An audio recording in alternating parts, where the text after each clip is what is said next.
हर खबर को सबसे पहले देखने के लिए हमारे चैनल पार्लियामेंट्री बिजनेस को सब्सक्राइब करें, सभी वीडियोस को लाइक और शेयर करें और सभी ताज़ा अपडेट्स पाने के लिए बेल आइकन बटन दबाना बिल्कुल ना भूलें।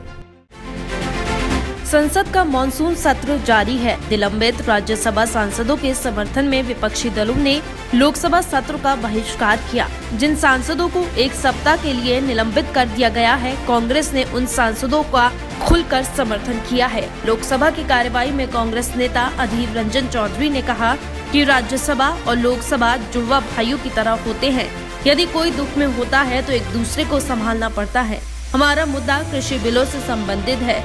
हम चाहते हैं कि इसे वापस लिया जाए। इसके साथ ही अधीर रंजन चौधरी ने कहा कि कृषि मंत्री नरेंद्र तोमर इसे वापस लेने के लिए सहमत होते हैं तो हमें सत्र जारी रखने में कोई समस्या नहीं है। सर ये बात ये सर हमारे बगल में अगर कोई घर में आग लगे तो हमारी घर भी नहीं बचते हैं। हमारे पड़ोसी की तकलीफ होगा तो हमें भी तकलीफ होते हैं। राज्यसभा लोकसभा से जुड़वा भाई है सर। अगर राज्यसभा में किसी तकलीफ होगी तो हमें भी होगा, हम माने चाहे ना माने। हमारी मुद्दा ये था कि जो कृषि जो बिल है ये वापस लिया करो, यही हमारा मुद्दा, तो और कुछ नहीं। और कम से कम इसमें एमएसपी शामिल करो।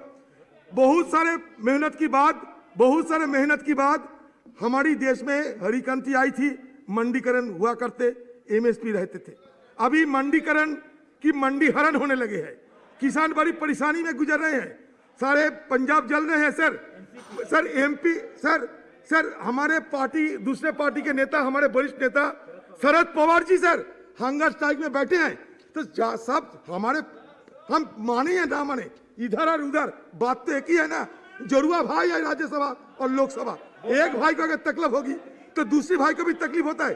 तो इसलिए हम कैसे सर ये माने कि उधर जो कुछ भी होना है होने दो, तुम जैसे तुम्हारे लायक चलो सर। इसलिए अगर तोमर साहब ये वादा करें कि हम कृषि बिल वापस लेंगे, क्योंकि अभी तक राष्ट्रपति जी की सिग्नेचर नहीं हुए हैं, कृषि बिल हम वापस लेंगे तो हमें कोई असुविधा नहीं है सदन चलाने के लिए सर। इस तोमर साहब से हमें बहुत उम्मीद था कि कम से कम हिंदुस्तान की किसानों की राहत देने के लिए वो कुछ कहेंगे, लेकिन बड़ा दुख हुआ कि तोमर साहब फिर भी ये सफेद झूठ का सहारा लेते हुए आम लोगों को, किसान लोगों को गुमराह करने का प्रयास जारी रखा। आपने ये बताए कि 2014 साल में आप सत्ता पे आए हैं, उसके बाद हिंदुस्तान की किसान, हिंदुस्तान की मजदूर, हिंदुस्तान की बेरोजगार सबसे दुखदाई, सबसे कठिनाइयों का सामना करना पड़ते हैं। हमें क्या मांग था? हमें मांग था एमएसपी को बरकरार रखे।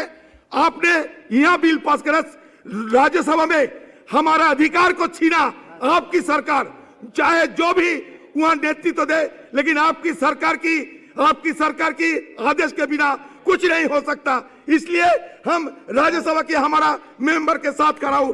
सारे विरोधी पक्ष हम बाइकआउट करता हूं, सारे विरोधी पक्ष हम बहिष्कार करता हूं।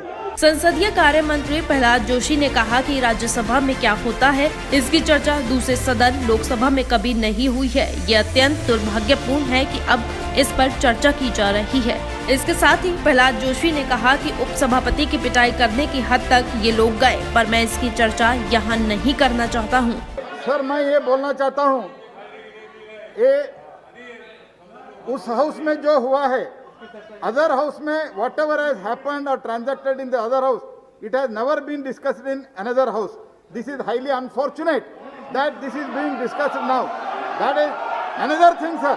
मैं ये भी कहना चाहता हूँ ये जो बिल है, ये जिन लोग राज्यसभा में कैसे बिहेव किया ये मैं इधर चर्चा नहीं करना चाहता हूँ। ये सब क्लिपिंग सामने है सर, पूरा क्लिपिंग सामने है।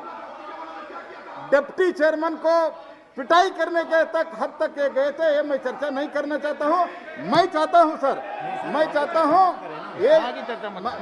हूँ ये बिल के बारे में चर्चा करें, ये बिल के बारे में चर्चा हो। संसद का मॉनसून सत्र लगातार हंगामेदार बना हुआ है। राज्यसभा के बाद विपक्षी पार्टियों ने लोकसभा का भी बहिष्कार कर दिया है। वहीं जम्मू कश्मीर के पूर्व सीएम फारूक अब्दुल्ला ने फिर से कश्मीर का राग अलाप दिया है।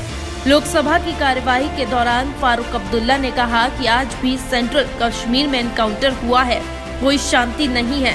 जब तक हम ये नहीं सोचेंगे कि हमने जो कदम 5 अगस्त को उठाए हैं उनको वापस लिया जाए तभी अमन आएगा, उसके बगैर अमन नहीं आने वाला। आपको बता दें कि केंद्र सरकार ने पिछले 5 अगस्त को ही जम्मू कश्मीर से धारा 370 को हटा लिया था।